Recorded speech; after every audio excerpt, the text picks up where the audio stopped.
Well, when Mies came to America and to the school, the program had been under the aegis of the Beaux-Arts system. The school is the Armour Institute of Technology And it was, yes, in Chicago. Therefore, IIT. And we as the students, there were not many at that time because the war was coming on, we as the students were quite dissatisfied with that program. It was rooted too much in historical analysis and that sort of thing. It had no construction involved with it whatsoever. And we were pleased then to learn from the grapevine, as we say, from the administration, that there was going to be a new director.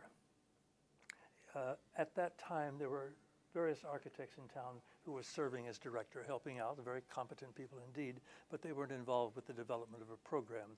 They were keeping this deal going until the school found someone to be the director.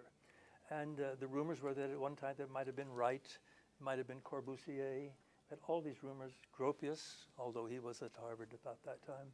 And it was not then until late in the summer of 1938 that we heard the name Mies van der Rohe. We knew that was one of the names in the group being considered too, but we heard that he was probably going to come.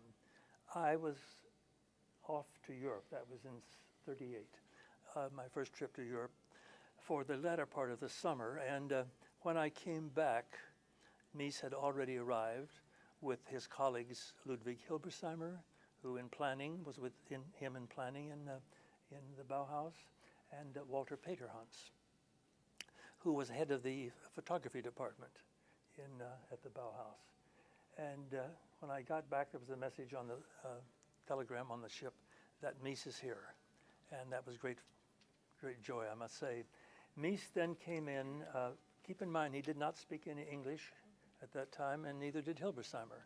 Peterhans did quite well, and so that when we first met Mies, it was at an afternoon cocktail party that the American Institute of Architects gave, and it was in a building, as I remember, it was a corner of Wabash and Lake Street, an old building there, and they had that hall. And this was where we met them. And we were quite in awe of it, of course, and I think Mies was a bit in terror about the thing. Here he was in a new country, didn't speak the English. Jack Barney Rogers, who had been one of his students from America, had studied with him at the Bauhaus, acted as the interpreter. In fact, he came and was on the faculty for a number of years as Mies was learning and Hilbersheimer were learning English. And there was that meeting and cocktails, and everybody was a little stiff and awkward about the whole matter, but obviously delighted, I think, to be there. You could tell that from the manner. But he didn't say anything except something that would be in German, and then Rogers would translate it. And it was delighted to be here and that sort of thing, niceties of that kind. And it was then in the September of '38, yes, that he started to be in the role of as a director.